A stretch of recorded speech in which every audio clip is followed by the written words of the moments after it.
최근에 이제 물리치료사 선생님들이 근거 기반 치료가 중요한 걸 다 이제 아시니까 논문을 많이 보시잖아요. 예. 네. 당연하죠. 논문, 네. 그렇게 해야죠. 예.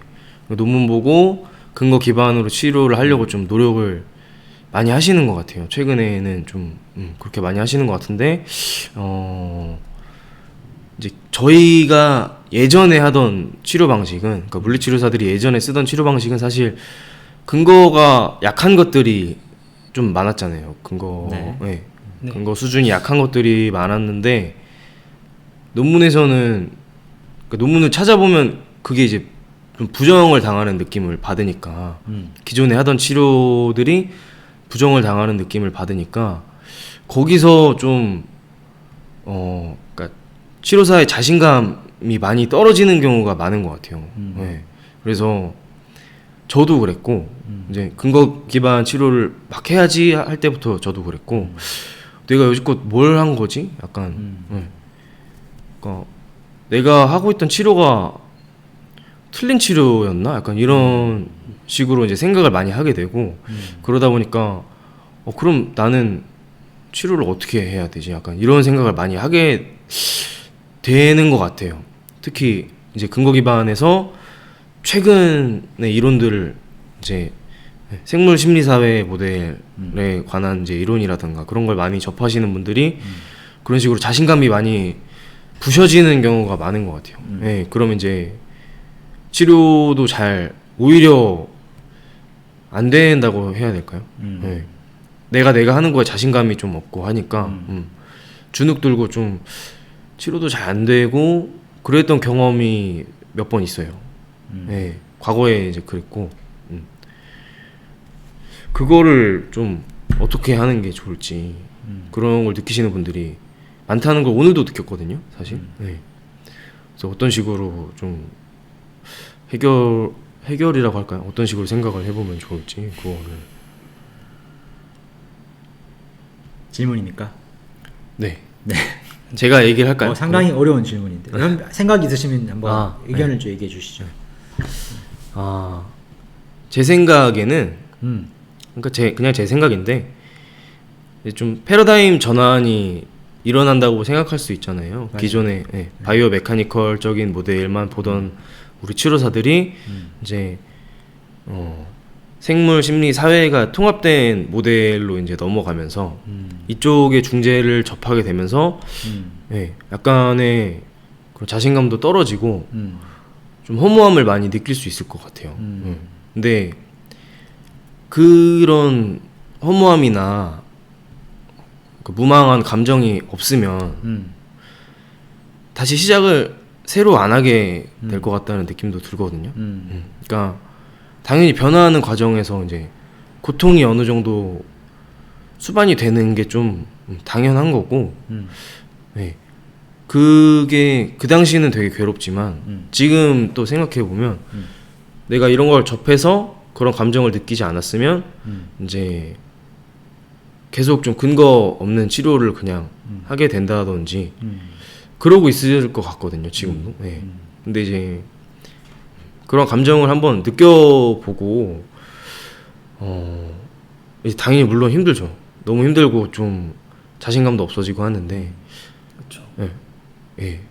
근데 어떻게 보면 뭔가 변화할 수 있는 자양분이 또 되지 않나 그런 생각도 좀 드는 것 같아요. 지금은 그래도 좀 심리사회적 중재도 좀 하려고 하고 하니까 돌아보면 어쩌면 원동력이 됐던 감정이 아닌가.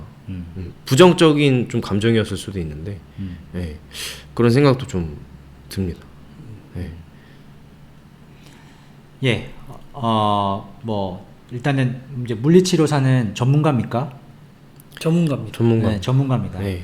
이제 물리치료사가 이제 전문가라고 말할 수 있는 이제 가장 또 큰 이유는 우리는 근거 기반을 하고 있기 때문에 그런 거죠. 물리치료가 우리가 이제 물리치료사 윤리를 혹시 알고 계십니까? 우리나라 이제 대한 물리치료사 협회에서 이제 물리치료사 윤리를 제시하고 있는데 그게 사실 전문가 집단에서 할 수 있는 거거든요. 그래서 우리는 이 협회 회원으로서 당연히 그 윤리를 준수를 해야 되는 이제 의무가 있는 거고요.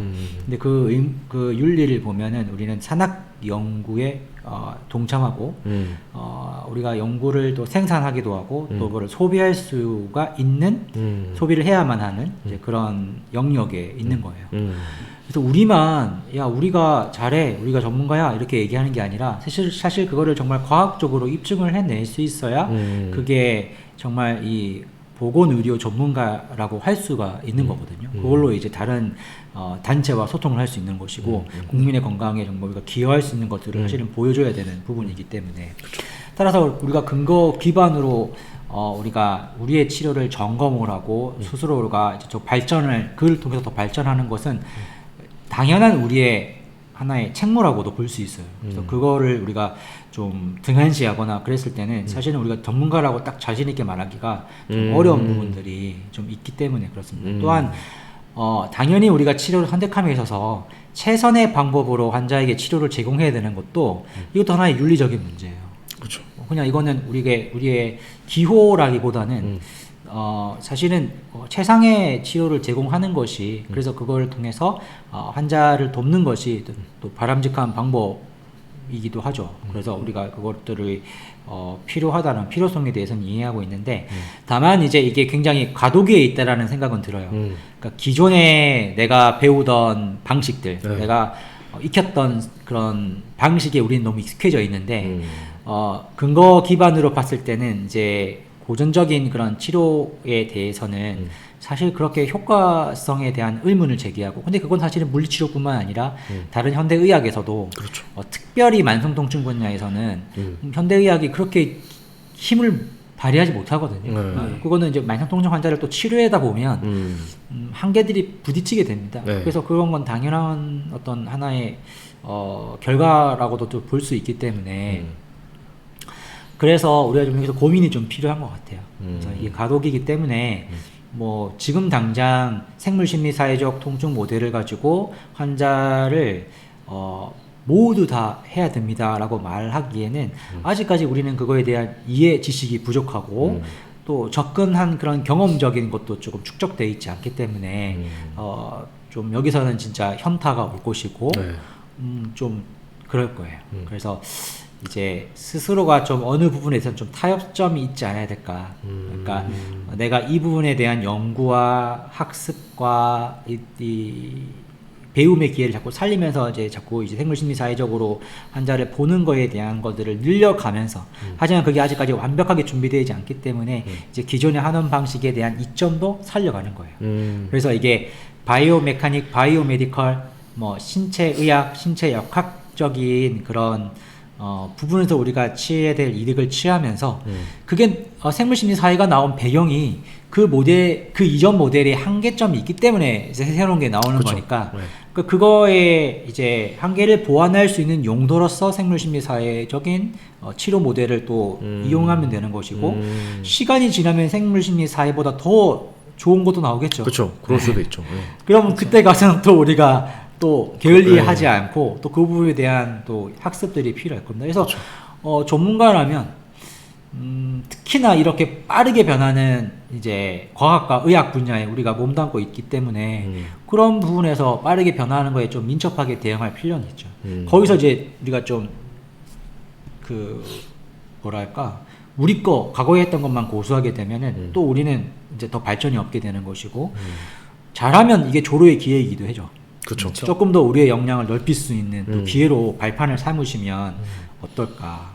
새로운 걸 배울 때는 항상 이런 딜레마도 오고 또 여러 가지 그런 고민도 되고 갈등도 되는데 이건 되게 건전한 거죠. 건전한 거고 그런 것 같습니다. 네, 도움이 된다고 저는 생각합니다. 네. 관련해서 또 뭐 하시고 싶은 말씀이 있다면요? 전 좋은 말씀 해주셨으니까 조금 막 조언 같은 뉴 경험자로서 어떻게 보면은 실현도 하나의 과정이니까 너무 그렇게 생각 안 했으면 좋겠고 그리고 어떻게 보면은 기존에 있던 치료 목적이 사라졌는데 그것 때문에 힘든 건데 생물심리사회 모델이라는 새로운 목적이 생겼잖아요. 그거 그것이 있으면 다시 치료가 재밌어질 수 있으니까 실현도 하나의 과정이라고 생각하시고 다시 치료에 대한 흥미나 또 관심이나 또 공부를 게을리하지 않았으면은 좀 도움이 될 것 같아요.